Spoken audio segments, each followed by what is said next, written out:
représente que la corruption. Vous, capitalistes, vous n'avez cessé de pousser la classe ouvrière à la misère. Et vous, communistes, vous avez cessé d'exploiter cette misère voulue par les capitalistes.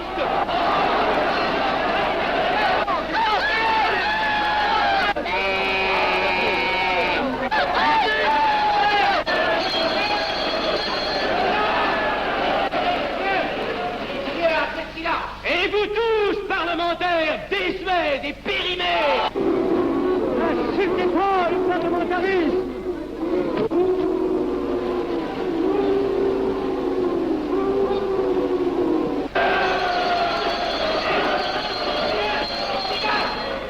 Messieurs, je vais lever la séance. Continuez, monsieur Alter. Messieurs, je n'ai plus rien à dire. J'ai eu conscience de vous dire quelques vérités, peut-être désagréables, mais utiles. Non, ce ne sont pas quelques interruptions qui m'arrêteront. La communauté française ne se bâtira pas sur le conflit de la vieille bourgeoisie égoïste et du peuple affamé. C'est pourquoi je ne voterai pas ce projet qui donne satisfaction au capitalisme international et serait le bon prétexte pour les communistes à accentuer nos divisions. Je ne le voterai pas. Je serai sans doute le seul à ne pas le voter, car il semble que par une étrange aberration, la Chambre tout entière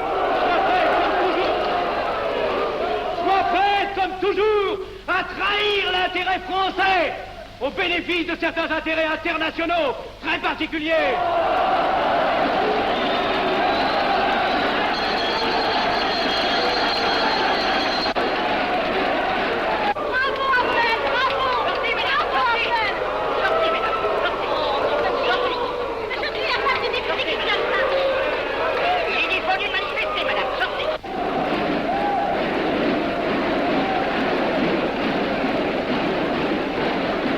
Il a du courage, ce petit Affnel. Ces petits nationaux trop puritains nous font perdre notre temps. Il faudrait l'éduquer un peu. De quelle loge est-il? Il n'est pas de chez nous, mon frère Dubois. Tout s'explique. Voilà un garçon intelligent qui a besoin d'une méthode et de conseils. Présentez-le donc. Il est sensible, il faudra procéder avec précaution. Envoyez-lui la rivière, il saura le persuader. J'y vais.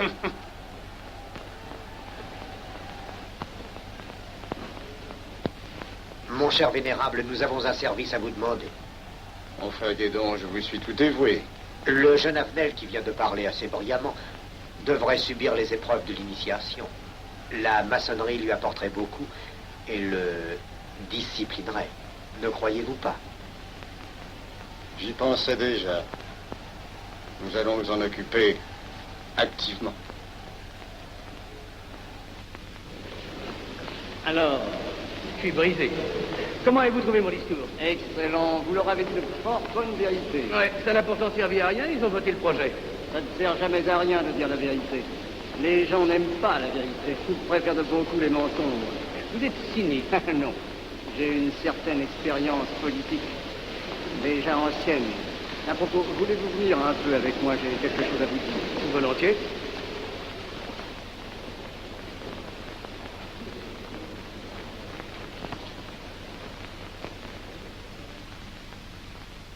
Oui, voyons, je voulais vous dire, si nous reprenions notre conversation sur la franc-maçonnerie, vous m'avez dit l'autre jour que vous étiez curieux de connaître cette association. Ah oui, on en dit tantôt du bien, tantôt du mal. Je vous avoue que je n'aime pas beaucoup les sociétés secrètes. Ah, bon, pardon. La franc-maçonnerie n'est pas une société secrète. C'est une société discrète. Pourquoi éprouves-tu tant de répugnance à me voir entrer dans la franc-maçonnerie? Cette association me semble suspecte. Il ne doit y avoir que des arrivistes là-dedans. Non, voyons, nous sommes peut-être aussi des braves gens, animés d'un idéal sincère. Le texte qu'ils m'ont donné est rempli de bonnes idées. Tu me diras que ce n'est qu'un programme affiché à l'entrée, mais il me paraît loyal. Tu es un honnête homme, mon chéri. Mais tu as un grand défaut. Ah, et lequel? Tu ne vois jamais le mal. Tu imagines que les autres sont bons comme toi-même. C'est pourquoi tu as toujours des déceptions. N'importe, je suis décidé à tenter cette expérience. Alors fais-la. Je souhaite me tromper. Quand vas-tu te présenter chez ces gens?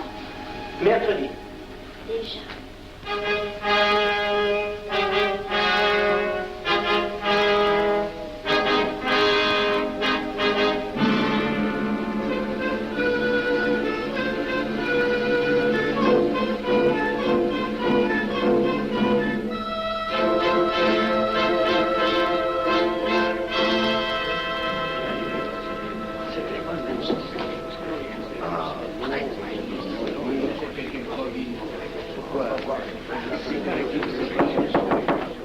Mes frères, les travaux reprennent force et vigueur.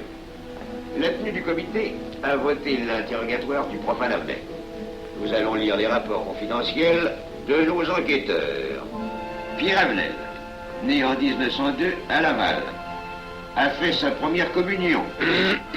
Oh, mon frère, je vous en prie. Mais déclare ne pas pratiquer régulièrement. A même cessé de fréquenter l'église. Très bien. Mais s'avoue spiritualiste.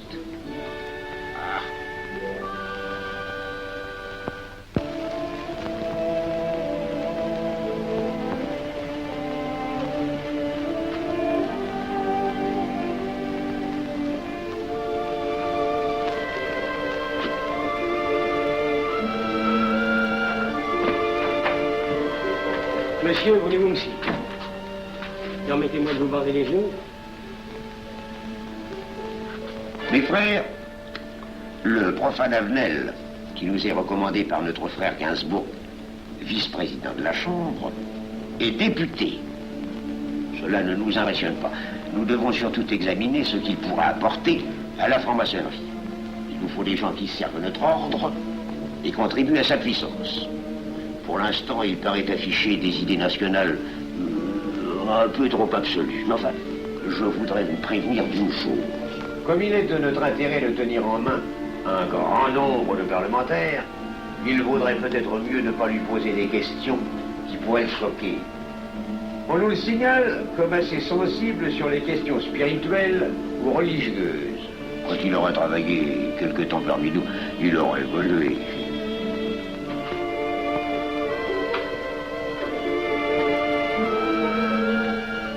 Et voilà, le silence le plus absolu, mes frères. Qui frappe ainsi régulièrement à la porte du temple? C'est un profane qui demande à être interrogé, vénérable maître. Faites entrer le profane.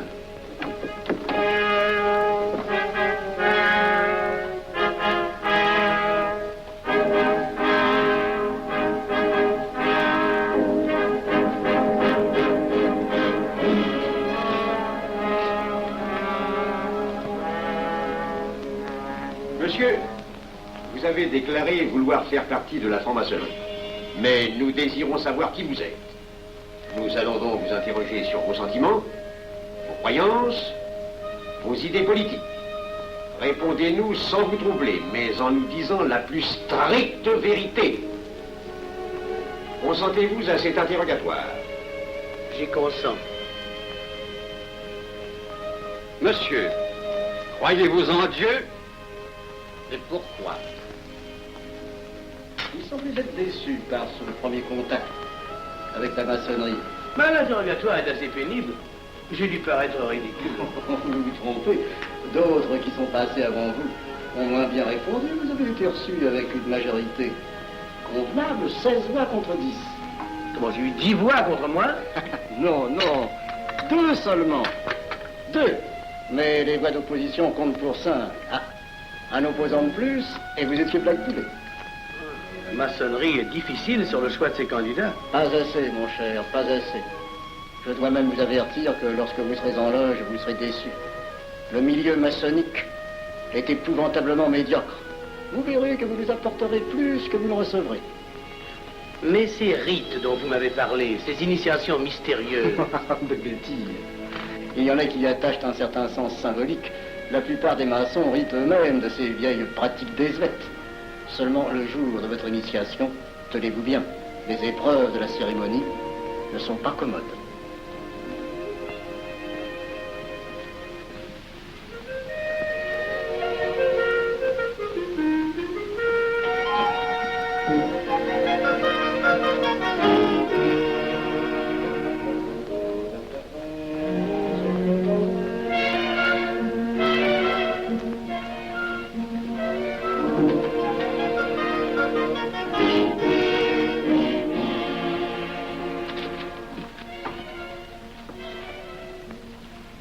Bon. Attendez à la buvette, là. On viendra vous chercher. Alors, mais c'est entendu, mon cher, je m'occupe de ton affaire. Tu peux compter sur moi. C'est très important. Mais c'est entendu. Excuse-moi, la tenue va commencer, je suis un peu en retard. Viens, viens.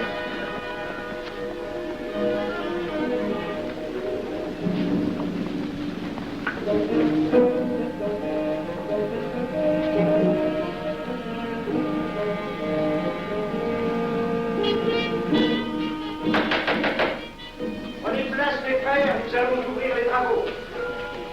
Mon frère Durand, veuillez prendre place à l'ordre.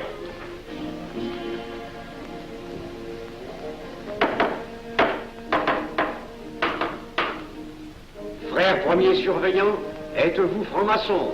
Mes frères me reconnaissent comme tel, vénérable maître. Frère second surveillant, quel âge avez-vous? 3 ans, vénérable maître. Frère premier surveillant, quel est le premier devoir d'un surveillant en loge? Vénérable maître, c'est de s'assurer que le temple est couvert. Veuillez vous en faire assurer par le frère couvreur.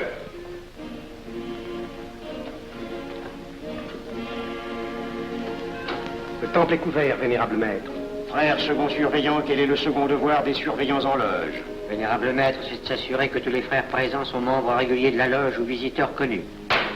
Debout, et alors, mes frères.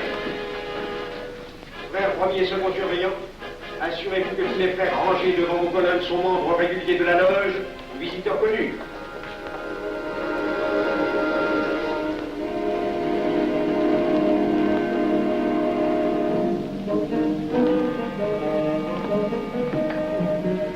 Vénérable maître, les frères qui décorent l'une et l'autre colonne sont membres réguliers de la loge ou visiteurs connus.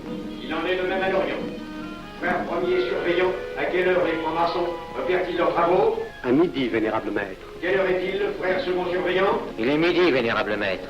Puisqu'il est l'heure du travail, frère premier et second surveillant, invitez les frères de vos colonnes à se joindre à vous et à moi pour ouvrir les travaux de la respectable loge des enfants de l'univers Orient de Paris, au grade d'apprenti, en la forme accoutumée. À moi, mes frères, par le signe, la triple batterie et l'acclamation.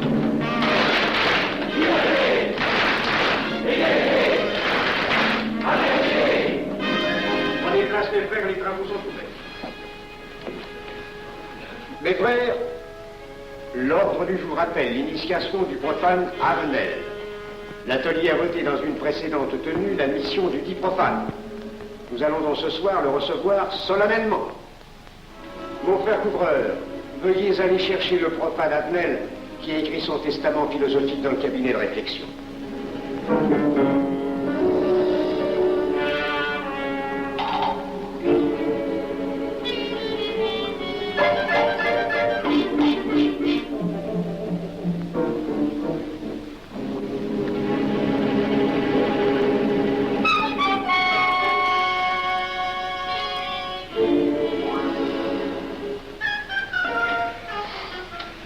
Rigolo leur truc. Monsieur, veuillez me suivre.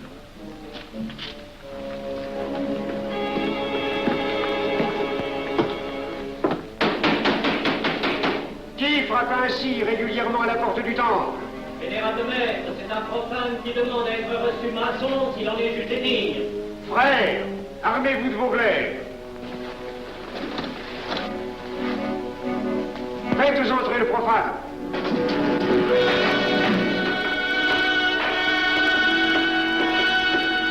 Laissez-vous, monsieur.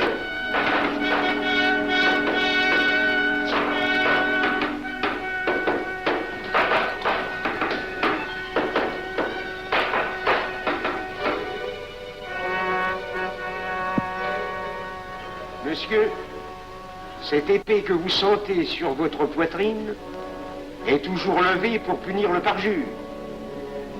Elle est le symbole du remords qui déchirerait votre cœur si vous deveniez traître à la société dans laquelle vous voulez entrer. Est-ce de votre propre volonté, en pleine liberté, que vous vous présentez parmi nous? Oui. C'est une institution qui ne procède que d'elle-même. Elle prend sa force dans la raison. Persistez-vous toujours dans vos intentions? Êtes-vous bien déterminé à vous soumettre aux épreuves, quelles qu'elles puissent être? J'y consens. En ce cas, confiez-vous à la main qui va diriger vos pas. Mais comme il serait imprudent de s'imposer des obligations dont on ne connaîtrait pas l'étendue, il est de la sagesse de cette respectable assemblée de vous dire quels seront vos devoirs si elle vous admet dans son sein. Le premier est un devoir absolu de secret sur tout ce que vous pourrez entendre et découvrir parmi nous, ainsi que sur tout ce que vous verrez et saurez par la suite. Je dois exiger de vous un serment prêté sur la coupe des libations. Consentez-vous à le prêter? Oui. Frère expert, faites approcher le profane. Et vous, maître des cérémonies, apportez la coupe des serments. Présentez la coupe au profane.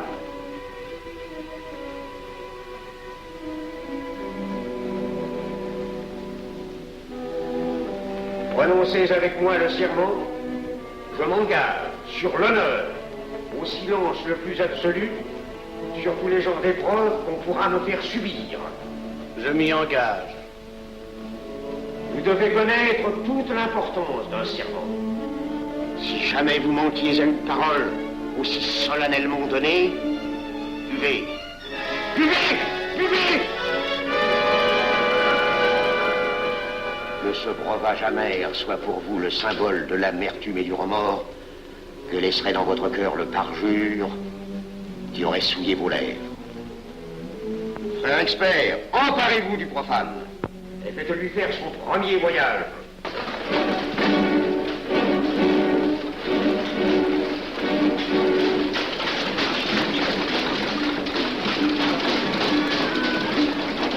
Voilà, c'est un profane qui demande à être reçu maçon. Comment ose-t-il l'espérer? C'est qu'il est libre et de bonne mœur. Puisqu'il en est ainsi, qu'il passe.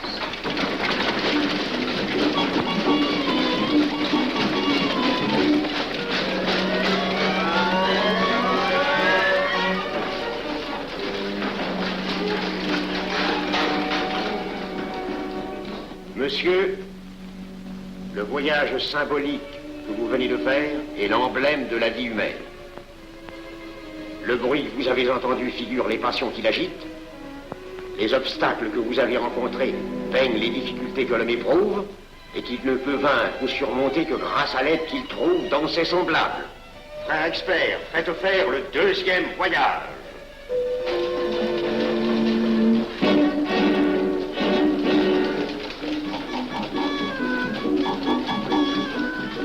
Qui va là? C'est un profane qui demande à être reçu maçon. Comment ose-t-il l'espérer? C'est qu'il est libre et de bonne mœur. Puisqu'il en est ainsi, qu'il passe et qu'il soit purifié par l'eau.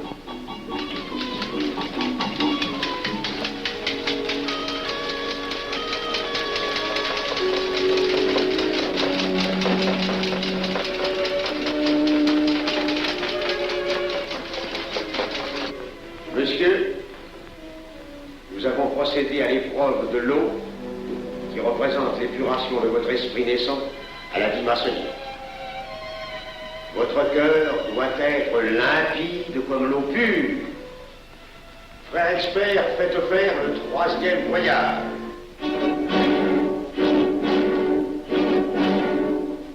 Qui va là? C'est un profane qui demande à être reçu maçon. Comment ose-t-il l'espérer? C'est qu'il est libre et de bonne mœur. Puisqu'il en est ainsi qu'il passe par les flammes.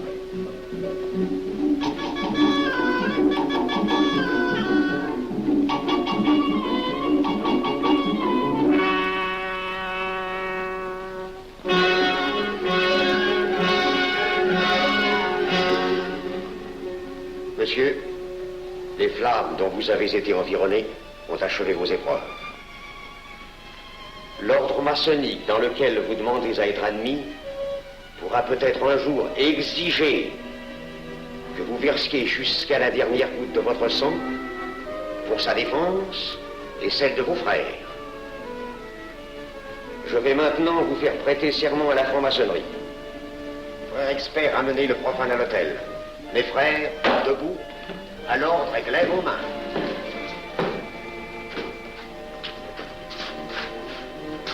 Moi, Pierre Avenel.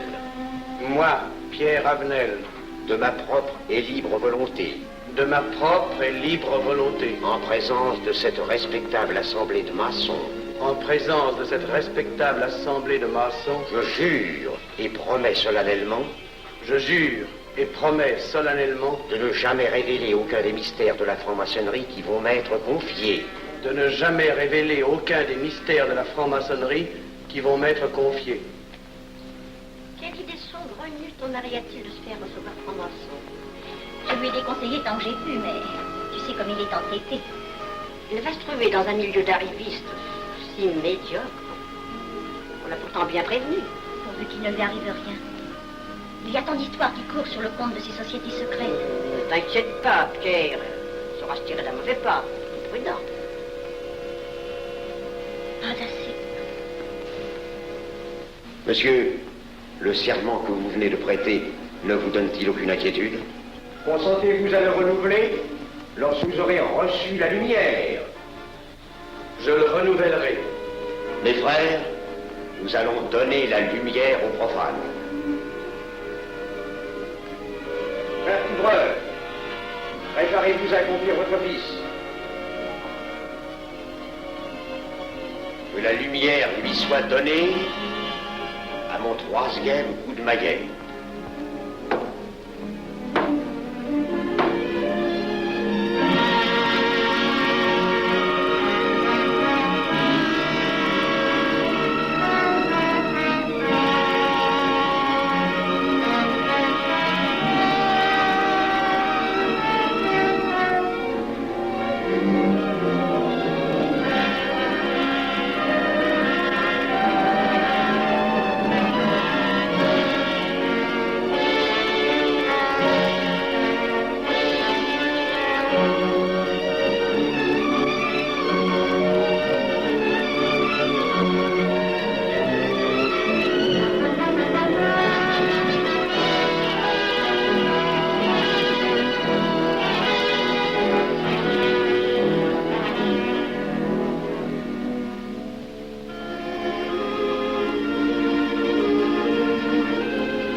Ces glaives que vous voyez tourner vers vous vous annoncent que tous les maçons voleront à votre secours si vous respectez et si vous observez nos lois. Mais ils vous annoncent aussi que si vous trahissez votre serment, vous n'échapperez pas à la vengeance de tous les frères répandus sur la surface du globe et qui ont juré de punir le parjure. Le jurez-vous, mes frères? Nous le jurons.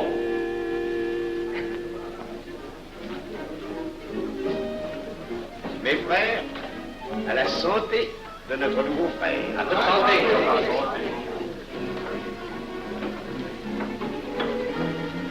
Mon très cher frère, qu'est-ce que vous pensez de cette soirée? Eh bien, c'est curieux. Cette cérémonie est très impressionnante. Mon cher frère, pourrais-je vous laisser ma carte au cas où vous auriez besoin de mes services?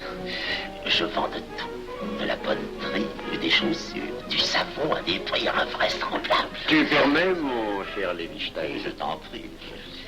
Mon frère Avenel, nous allons bientôt vous mettre à contribution. Oui, un de nos amis de notre loge voudrait un bureau de tabac. Le Grand Orient est submergé de monde en ce moment. Avec vous, ça ira peut-être un peu plus vite. Volontiers. Je vous remercie. Ah, dans quelque temps, je vous parlerai aussi d'une autre affaire. Depuis plusieurs années, j'ai droit à la Légion d'honneur. Je ne m'en suis jamais occupé, je n'ai pas voulu déranger nos amis pour ça, on leur demande déjà tellement de choses, n'est-ce pas? Vous m'aiderez? À votre service. Merci beaucoup. Alors, on nous voit. Ah non, pas comme ça. Voyez-vous, des petits coups secs avec le pouce, là, comme ça. Pom, pom, pom. Essayez. Pom, pom, pom. Et ben voilà. Avec ce signal-là, on ouvre toutes les portes.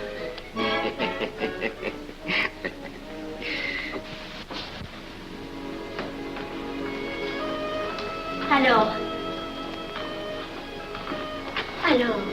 autant. Bon. Tu as l'air contrarié. Oh non. Déjà déçu. Pas encore.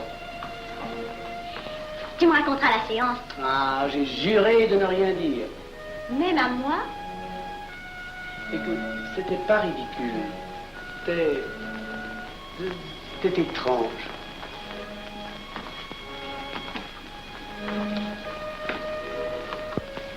Mon chéri.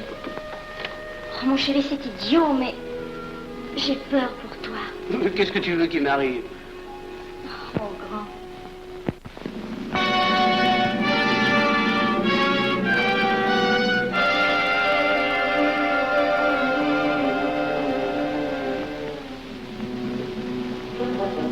Mon très cher frère Avenel, vous êtes député. J'ai un service à vous demander. Tous les détails sur la filosophie. Mon très cher frère, si vous pouviez m'obtenir cette place, vous me feriez plaisir. Mon cher, donnez donc un coup de téléphone au préfet, qu'il m'ôte cette contravention. Demandez la liberté, le scandale fascinateur. Mon très cher frère Avenel, j'ai besoin d'un bon témoin de moralité dans un procès. C'est un de nos frères qui passe en correctionnel. Il est bien un peu coupable, mais avec un peu d'appui. Et pour manifester cette solidarité maçonnique, je suis sûr que vous voudrez bien vivre. L'arrestation du banquier Charles Lévy. Le crime des banques coopératives. Un nouveau scandale financier.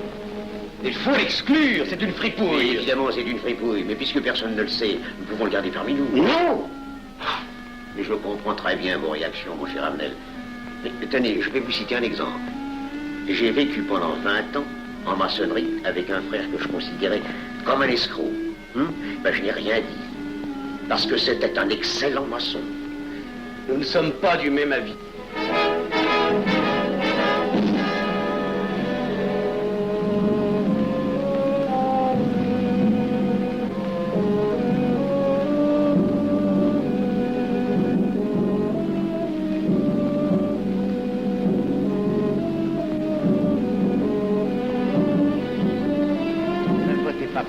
Pourquoi? C'est un adversaire de la maçonnerie. Et son projet est excellent. Qu'importe, il nous dessert. Vous n'avez pas l'air de mon ami. Non. Non, non et non, je ne ferai pas ce que vous voulez. Je vous demande de vous conformer à la discipline républicaine. La discipline républicaine et maçonnique. Je sais ce que c'est, allez, c'est une canaillerie. Mon frère, ne laissez pas vos paroles dépasser votre pensée. Oh, ne croyez pas que je sois en colère, non, j'ai tout mon sang-froid, au contraire.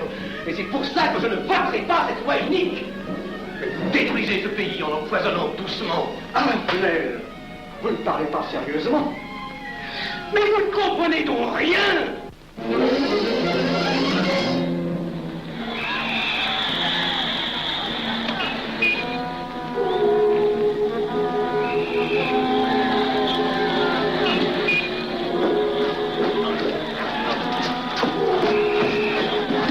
Que se passe-t-il? Regardez. Mais calmez-vous, mon vieux. Ce n'est rien. Rien.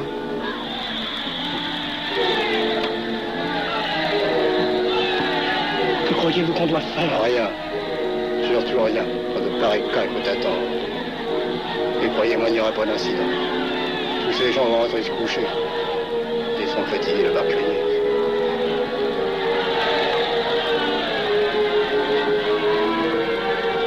Qu'en pensez-vous, Avenel? Je voudrais être avec eux, place de la Concorde. Vous ne parlez pas sérieusement? J'ai pas envie de rire.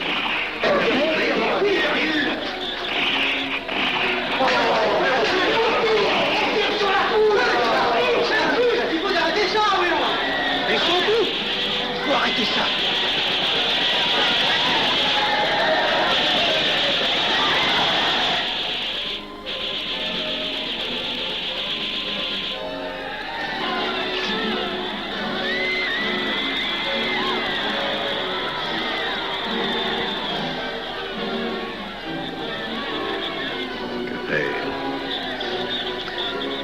Trop tard. On tire encore. Coup de feu.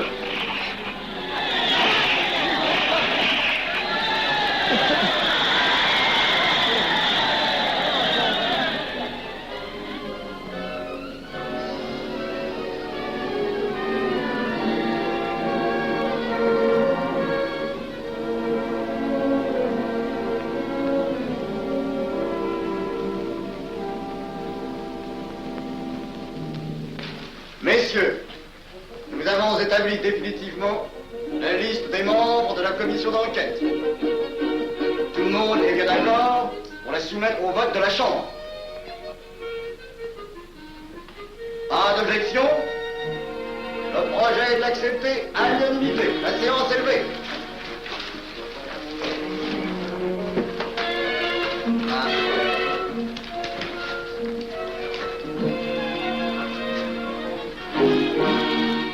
Vous pensez que ça va marcher? Je ne prévois pas d'opposition. Si cela est ainsi, nous risquons de nous en tirer. Je le crois sincèrement. Nos frères députés nous attendent dans un salon voisin. Ils sont impatients de vous entendre. Bah, allons-y. Avenel. À propos, cher ami, je vous ai mis d'office dans la commission d'enquête.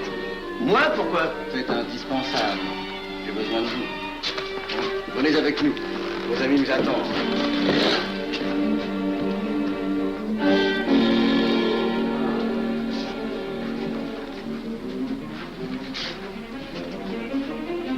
Mes frères, puisque nous sommes entre nous, je puis vous dire bien confidentiellement que nous allons traverser ces événements graves sans trop de dommages. La commission vient d'accepter tout à l'heure les listes que nous avons proposées pour la commission d'enquête. Beaucoup de nos adversaires en font partie, mais dans l'ensemble, les maçons sont encore en majorité. Rassurez-vous donc, ni la République ni la maçonnerie ne sont perdues. Elles ont traversé une crise grave. Elles sortiront renforcées de cette épreuve. Merci.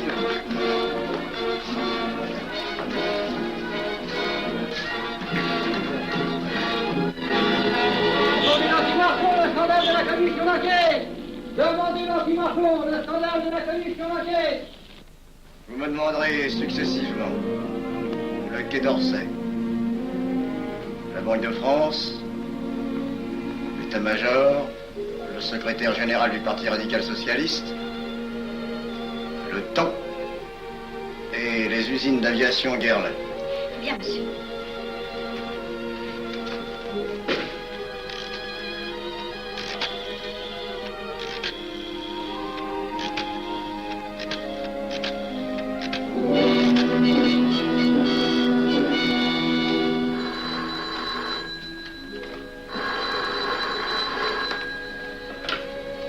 Allô, le chef de cabinet du ministre. Allô? Mais oui, passez-le moi.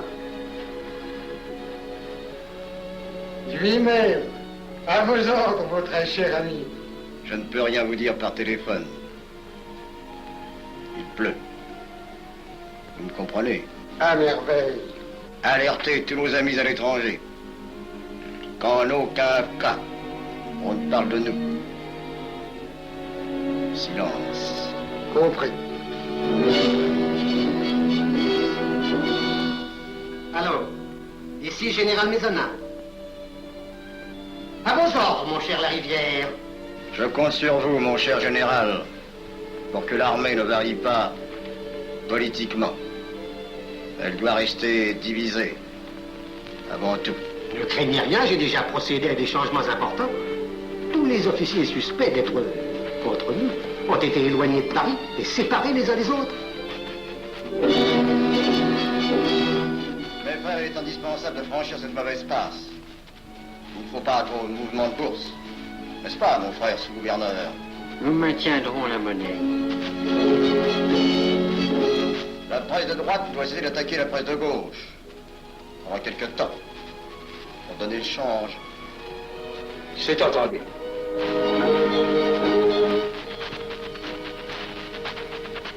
Les partis de gauche doivent faire entente avec ceux du centre.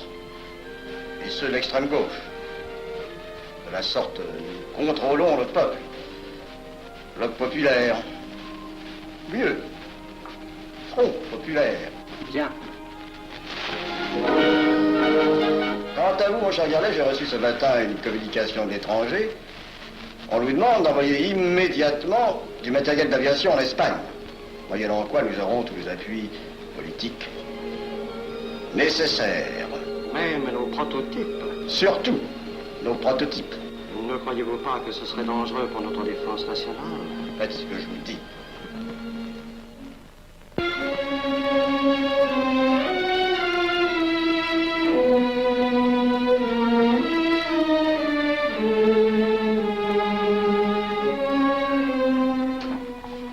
Monsieur Avenel, faites entrer.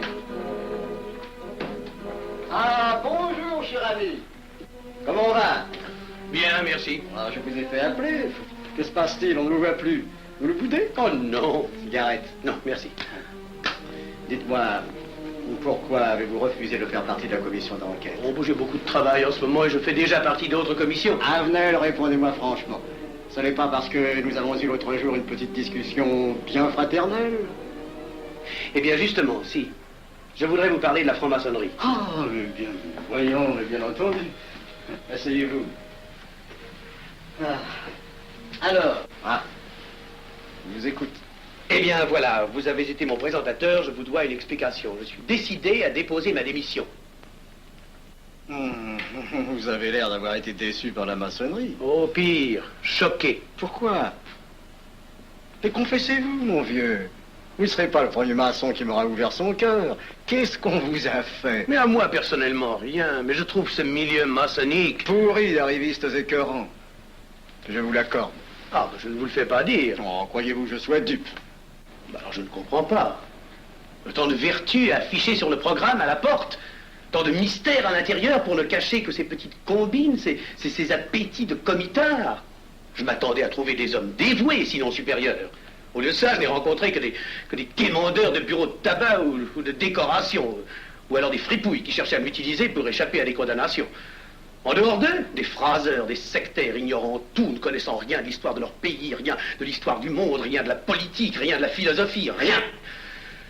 Ah, des cerveaux vides, mais des dents longues et des langues folles. Et c'est cela qui gouverne la France. Quel grade avez-vous maintenant? J'ai été initié à la maîtrise il y a peu de temps. Eh bien, si vous avez le courage de vivre encore quelques années dans la médiocrité des ateliers bleus, vous passerez ensuite aux ateliers supérieurs. C'est mieux? C'est autre chose. Voyons, vous êtes 33e, n'est-ce pas? C'est le grade le plus haut dans la maçonnerie. Mon petit Avenel, je vais vous révéler, quoique je ne le doive pas, ces fameux secrets maçonniques dont on fait tant de mystère. En maçonnerie, on cache tout aux petites gens. En bas, vous ne savez rien. En haut, vous commencez à voir un peu plus clair dans le jeu mondial. Moi-même, je ne suis pas totalement éclairé sur les intentions des dirigeants de notre ordre. Et quand je dis dirigeants, je me trompe. Il n'y a pas de chef chez nous. Il n'y a que des exécutants. Je suis un pion sur un échiquier, j'accomplis une fonction. Je reçois des messages. J'obéis. Je transmets. J'agis. Mais qui dirige? Personne. C'est beaucoup plus compliqué et simple en même temps qu'on ne pense. Qu'est-ce que la maçonnerie? Des groupes d'hommes qui se sont réunis aux quatre coins de l'univers pour enserrer le monde dans un réseau aux mailles infranchissables. Nous sommes 50 000 en France, 500 000 en Angleterre, 3 millions en Amérique, c'est peu. Mais c'est énorme, parce que nous formons un bloc uni d'une seule volonté. Nous rayonnons partout, nous commandons partout. Ici, 300 parlementaires sont francs-maçons. En Angleterre, le roi fait partie de notre ordre. Aux États-Unis, le président est 32e. Il n'y a pas un pays où nous n'ayons nos appuis secrets, nos hommes, nos banques, nos groupes dévoués. Et ceci n'est rien. Je ne vous montre là de la maçonnerie que la puissance physique. Il y a peut-être autre chose. Mais quoi? Une doctrine supérieure. Une antique expérience des forces du monde qui nous permet de pousser les peuples tantôt vers la vie, tantôt vers la mort, quand il le faut. La mort? Je croyais la maçonnerie attachée à la paix. À une certaine paix. Notre paix. Sinon,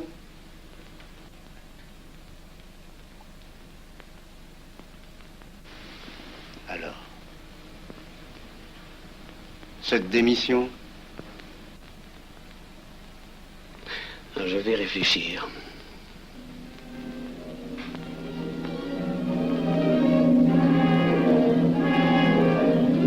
Alors, il n'y a qu'une solution, la guerre. Pour réussir à déclencher la guerre, la maçonnerie a besoin de tous ses hommes. Sur combien de voix pouvons-nous compter à la Chambre? Nos frères parlementaires sont à peu près tous sûrs. Sauf un, que j'oserais nommer, car il fait partie de notre loge. Qui donc? Avenel. Il tient des propos contre le Grand Orient qui l'accuse de vouloir déclarer la guerre à l'Europe. Je n'ai jamais eu confiance en ce type-là. C'est une faute de l'avoir laissé entrer ici. Nous pouvons encore leur amener de meilleurs sentiments. D'autres que vous réussissiez. Qui sait? Nous avons peut-être les moyens pour ça.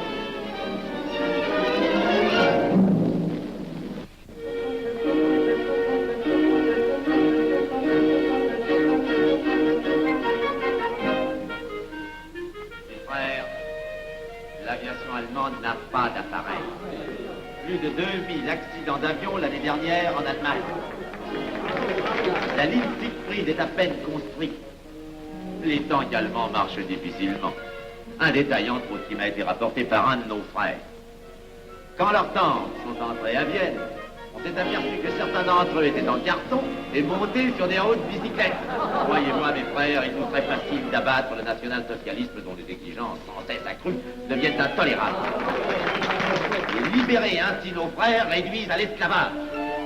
Jamais nous n'avons été plus près. En 15 jours, nous réglerions le sort de l'Allemagne. Notre loi régirait l'Europe définitivement. Notre victoire est sûre. C'est faux. C'est faux. Silence. Ce que dit cet homme est faux. Mon frère, je vous rappelle alors, vous n'avez pas la parole. Je le sais. Je suis député et membre de la commission de la défense nationale. Je ne peux pas laisser se prolonger un discours aussi manifestement erroné. L'appréciation de monsieur... De notre frère, Liechtenstein. Oui, si vous voulez.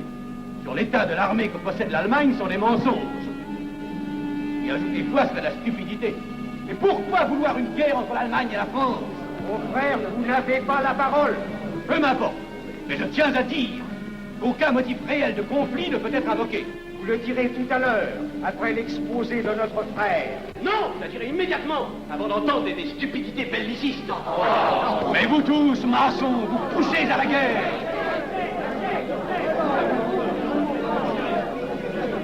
Pour que ce pays soit gouverné par vos lois, par les Juifs, et la maçonnerie surtout.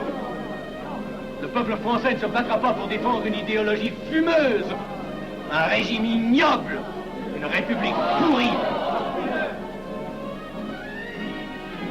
Mon frère Avenel, je vous prie de couvrir le temple.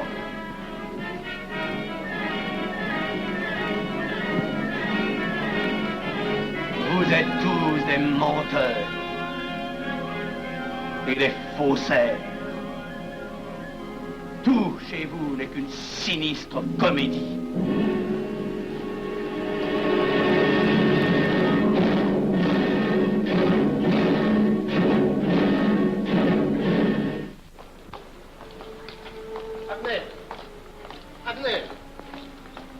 Avenel, excusez-moi, comme vous, j'habite Neuilly, c'est pourquoi je me permets de vous rejoindre. Oui, vous avez fort bien fait, monsieur. J'étais près de vous à la tenue. Je voulais vous féliciter.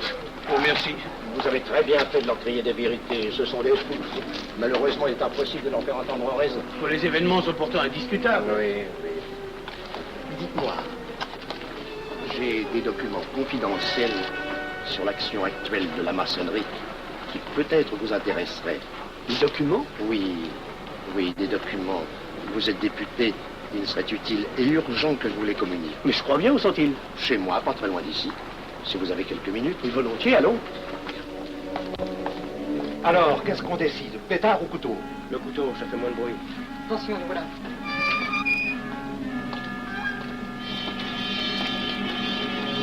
Un instant, je vais voir si...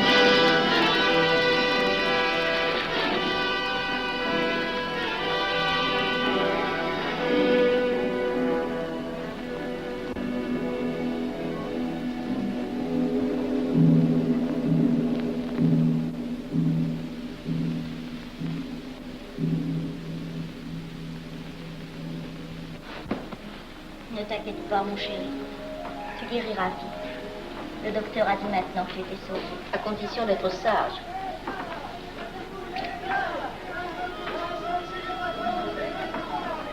Qu'est-ce qu'on entend?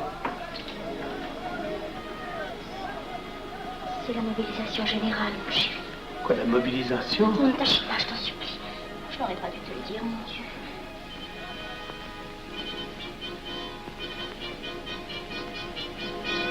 T'en fais pas, mon chéri. Tu reviendras vite.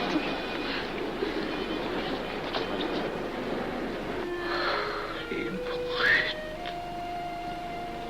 Ils sont arrivés. Ils ont réussi à déclencher leur guerre. Oh, ne bouge pas. Tes plaies sont à peine fermées.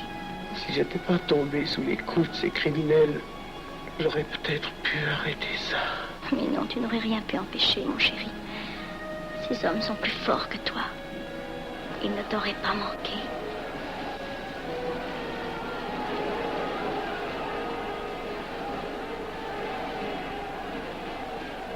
Qu'est-ce que c'est?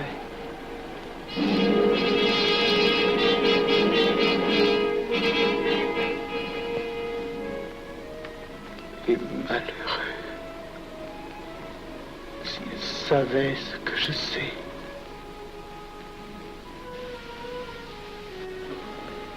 Mes frères, nous pouvons affirmer en toute sérénité que la franc-maçonnerie universelle a présentement atteint son but. Cette guerre qui est la nôtre est déclarée. Elle doit aboutir au triomphe de notre ordre. Il importe que le monde soit définitivement gouverné selon nos méthodes et par nos idées. Debout et alors. Frère premier surveillant, à quelle heure ferme-t-on les travaux? À minuit, vénérable maître. Quelle heure est-il, frère second surveillant? Minuit, vénérable maître. Puisqu'il est minuit et que nous avons accompli notre œuvre, je déclare les travaux clos à mon coup de maillet. Retirons-nous en paix, mes frères, sous la loi du silence.